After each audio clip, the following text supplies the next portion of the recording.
Hello friends, welcome back to channel महापुरुषों की बातें। साथ संगत जी, सबको प्यार भरी राधा स्वामी। आइए सुनते हैं कुछ प्रेरणादायक वचन। ये वचन राधा स्वामी सत्संग व्यास द्वारा प्रकाशित तथा श्री महेंद्र सिंह जोशी द्वारा लिखित पुस्तक अमृत नाम में से लिए गए हैं। इस पुस्तक के पृष्ठ संख्या 199 में फरमाया गया है, कर्म कर्म जीव के कार्य करने की क्रिया का नाम है, अर्थात जो कुछ उसके द्वारा किया जाए उसे कर्म कहते हैं। रचनाकार ने कुछ ऐसा क्रम बनाया है कि कर्म प्राणी मात्र से हर समय चाहते या ना चाहते होते ही रहते हैं। जब तक सांस आते रहते हैं, दिल धड़कता ही रहता है। इसी प्रकार जब तक होश कायम रहेंगे, मन में संकल्प उठते जाएंगे और वह इंद्रियों से कुछ न कुछ करवाता रहेगा। जीव का शरीर आत्मा के बल से चलता है, फिर भी उसकी ओर से कार्य करने का अधिकार मन को मिला हुआ है। मन के अपने कर्तव्य निभाने में बुद्धि सहायता देती है, पर बुद्धि द्वारा सलाह दिए जाने के बाद आखिरी फैसला मन के हाथ में रहता है। मुख्य रूप से हर कर्म में किसी न किसी उद्देश्य से किया जाता है। वह शुभ भी हो सकता है और अशुभ भी। एक उदाहरण लें, जिंदगी जारी रखने के लिए पेट को आहार देना आवश्यक होता है। एक आदमी नेक कार्य करके अपना भोजन जुटाता है और उसको अपनी रसोई में एकांत में खाता है। दूसरा उसी तरह हक हलाल की कमाई करता है, पर उसे अपनी कमाई कि सारी रोटी खा लेना अच्छा नहीं लगता। वह उसका कुछ भाग किसी ज़रूरतमंद को भी खिलाता है। तीसरा पहले वालों के काम को मूर्खता मानकर पराये खाने पर हाथ साफ करता है और अपनी समझ में इसे सही कार्य मानता है। खाने का कर्म तीनों ने किया, पर कर्म की प्रकृति हर सूरत में अलग थी। हर कर्म में फल कर्म की प्रकृति के अनुसार मिलता है। इसलिए मनुष्य जीवन को कर्मों की खेती कहा जाता है। किसान अपनी भूमि में जो मन में आए बोले, पर उसे उसी बीज से पैदा हुई फसल काटनी पड़ेगी। अगर किसी ने अपने खेत में कांटेदार झाड़ी के बीज बिखेरे हों, तो उसे कपास चुनने की आशा नहीं करनी चाहिए। यह सच्चाई अटल है, इसमें अदल बदल की कोई गुंजाइश नहीं। फिर भी संसार ऐसे मंद बुद्धि लोगों से भरा पड़ा है जो अंगूर खाने की इच्छा रखने पर भी बबूल के बीज अपने खेतों में बिखेरते हैं। रेशम पहनने की कामना रखते हैं, पर भेड़ों और ऊँटों की ऊन के गोले बनाते रहते हैं। जो कुछ भी हम करते हैं, उसके तिल तिल का हिसाब रखा जाता है। चित्रगुप्त प्रभु के हर क्षण के लेखाकार छोटे से छोटे कर्म को दर्ज करने से नहीं चूकते। घने अंधकार में 7 पर्दों के पीछे कहीं भी किया गया कोई भी अपराध छिपा नहीं रहता, हमारे खाते में लिखा जाता है, क्योंकि देखने वाला जिससे हम पर्दा करते हैं, हमारे अंदर बैठा सब कुछ देखता है। संसार के किसी देश के कर्ता धर्ता, बादशाह या राष्ट्रपति के हुक्म के अधीन न्याय का कार्य उसके द्वारा नियुक्त किए गए न्यायाधीश करते हैं, और न्यायाधीश के द्वारा सुनाए गए फैसले उसके अपने दिए हुए फैसले माने जाते हैं। इसी प्रकार परमेश्वर ने न्याय करने का कार्य धर्मराज को सौंप रखा है और उसे हिदायत दे रखी है कि वे सोच विचार कर सच्चा न्याय करे, ना किसी के प्रति पक्षपात करे और ना किसी के साथ ज्यादती। इसलिए प्रभु की अदालत के निर्णयों में वास्तव में कोई हेर फेर नहीं होता। वह ना कोई चकमा दे सकता है, ना छल कर सकता है। न्यायालय को बहकावे में डालने के लिए किसी का मुंह नहीं खुलता। उसके आगे ना कोई शहंशाह, ना कोई अरबपति, ना ब्राह्मण, ना सैयद हिसाब चुकाने से बचकर निकल सकता है। धर्मराज के कटघरे में कौन खड़े होते हैं? सब साकद लोग, दुराचारी, मंदकर्मी। इसके विपरीत जो परमेश्वर को प्यार करने वाले हैं, उनका आदर होता है। उनको सच्चे मार्ग पर डालने वाले सद्गुरु धन्य हैं। परमात्मा के लेखे कई बार लंबे होते हैं। जरूरी नहीं कि कर्मों के सौदे का भुगतान खरबूजे ककड़ी के हाथों हाथ बिक जाने जैसा हो। हाँ, मूल्य तुरंत संबंधित व्यक्ति के हिसाब में जुड़ जाता है। वसूली चाहे अगले जन्म में हो या उससे अगले जन्म में। जीव को लंबा समय बीत जाने के कारण याद नहीं रहता कि वह आज से पहले क्या कर चुका है। इसलिए जब उसे अपने किए की सजा मिलती है, तो वो परमेश्वर के न्याय के विरुद्ध शिकायतें करना शुरू कर देता है। संतानहीन स्त्री को सपने में भी ख्याल नहीं आता कि 4 जन्म पहले उसने अपने जैसे किसी माँ के लाल का गला दबा दिया था। लुटेरे के हाथों लूटे जाने वाला व्यक्ति यह नहीं जानता कि उसने पहले कभी उसकी धरोहर को हड़प लिया था। हर शिकायत करने वाला भूल जाता है कि दरगाह का न्यायकर्ता कभी भूल नहीं करता।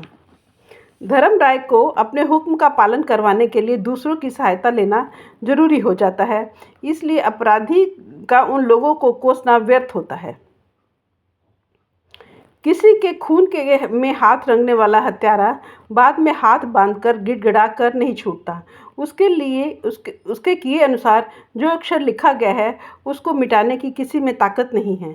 हवा मंद मंद चलती है और रेत के कुछ गिनती के कणों को 2 कदम आगे फेंकती है।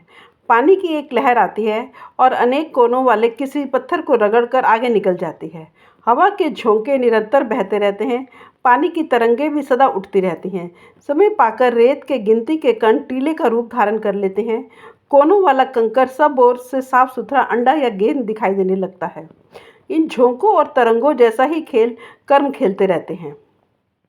प्रत्येक किया हुआ कर्म अंतःकरण पर अपनी छाप छोड़ देता है और यह छाप या लीक उस कर्म के बार बार दोहराए जाने पर गहरी होती चली जाती है। जिस प्रकार बैलगाड़ी का पहिया अपने आप पक्की मार्ग रेखा पर चलता जाता है, उसी प्रकार पिछले कर्मों से बने संस्कार, आदत और स्वभाव के कारण अगले कर्मों के लिए बड़े बलवान प्रेरणा स्रोत बन जाते हैं। अगर किसी कर्म की आदत ही पड़ जाए तो फिर वह होता ही रहेगा और अपना फल भी पैदा करता जाएगा, अच्छा या बुरा, जैसा भी कर्म हो। जिस लेख के अनुसार किसी को अपना जीवन जीना होता है वह पिछले कर्मों के आधार पर ही लिखा जाता है। कर्मों का फल तो साथ जाता ही है। कर्मों की रगड़ के द्वारा उकेरे हुए संस्कार शरीर की तरह पीछे नहीं रह जाते, बल्कि अगले जन्म में भी अंग संग रहते हैं। कर्म करो, उनका फल भोगने के लिए जन्म लो, पिछले संस्कारों रुचियों के कारण वही कर्म फिर दोहराओ और ताजे कर्मों की फसल काटने के लिए शरीर का नया चोला पहनो। इस प्रकार एक कुचक्र चलता रहता है जो कभी समाप्त नहीं होता। किसी एक जन्म से शुरू होने वाला जीवन कैसे चलेगा, इसके लिए विधाता का लिखा प्रारब्ध जीव के साथ आता है। उस लेख पर स्याही नहीं फेरी जा सकती, उसकी बिंदी या मात्रा भी नहीं बदली जा सकती। जो दुख जो सुख जीव के हिस्से पड़ते हैं वे भोगने आवश्यक हो जाते हैं, पर ये लेख किसी जबरदस्ती या लिहाज का परिणाम नहीं होते। पहले के किए हुए जिन कर्मों के बदले हम बीत रहे जीवन में सुख दुख भोगते हैं उनको प्रारब्ध कहा जाता है। जो इस जन्म में किए जाते हैं उनको क्रियमान कर्म कहते हैं। क्रियमान कर्मों में से कुछ का भुगतान इसी जीवन में हो जाता है। जो उम्र पूरी होने पर बच जाते हैं वे पिछले अनेक जन्मों के इकट्ठे किए कर्मों की जमा या संचित कर्मों में जुड़ जाते हैं। फिर इन संचित कर्मों से कुछ अच्छे और कुछ बुरे कर्मों को लेकर अगले जन्म का प्रारब्ध बना दिया जाता है। इस प्रकार जन्म मरण का एक अटूट सिलसिला चलता रहता है। शुभ कर्मों के करने से सुख की, धन दौलत की, जमीन जायदाद की, स्वास्थ्य सुंदरता की, मान प्रतिष्ठा की प्राप्ति होती है। कुछ समय के लिए स्वर्ग और बैकुंठ में वास भी मिल जाता है। इसके विपरीत मंद कर्मियों को अंग भंग, बीमारी, गरीबी, अनादर आदि सुख सहने पड़ते हैं। धर्म ग्रंथों में उनको धर्मराज के हाथों कष्ट मिलने का जिक्र भी आता है। जब कोई कर्मचारी सेवा मुक्त होता है या इस्तीफा देता है तो उसे तब तक नौकरी से मुक्त नहीं किया जाता जब तक वह सब लेन देन का हिसाब नहीं चुका देता। इसी प्रकार जब तक जीव के एक एक कर्म का भुगतान न हो जाए उसे संसार से छुट्टी नहीं मिलती, मर कर भी नहीं। अपना हिसाब चुकाने के लिए उसे फिर यहाँ आना पड़ता है। किसी लंबी यात्रा के दौरान कहीं विश्राम घर में या होटल के कमरे में ठहर कर रात बिताने का अवसर मिल जाए तो भी वह राहत नहीं मिलती जो मंजिल पर पहुंचने पर मिलती है। अति पवित्र कर्म करके देव योनि को प्राप्त हुए लोग भी सफ़र की बेआरामी महसूस करते रहते हैं। यही सोचते रहते हैं कि फिर कब मनुष्य शरीर मिले और सही तरह की साधना करके माया के घेरे से बाहर निकले।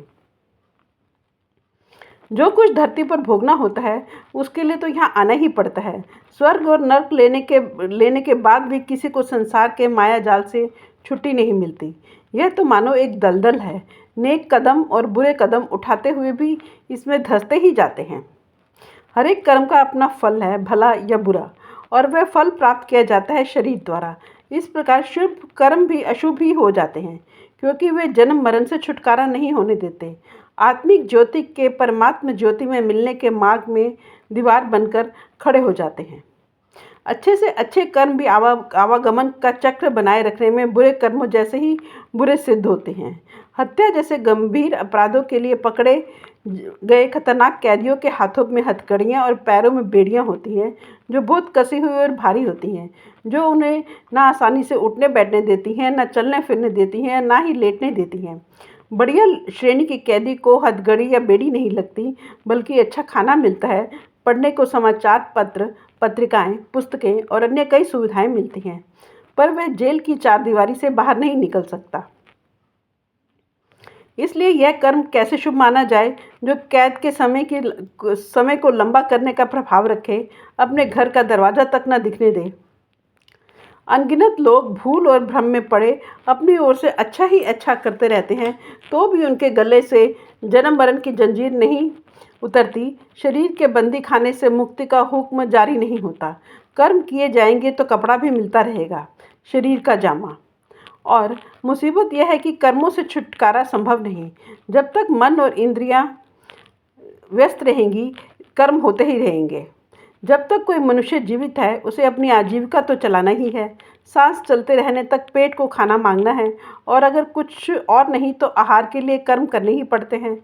परायों के आश्रय खाएगा तो सिर का बोझ और भारी होता जाएगा। जीव की समस्या का हल अपने अहम भाव से मुक्त होने पर होता है।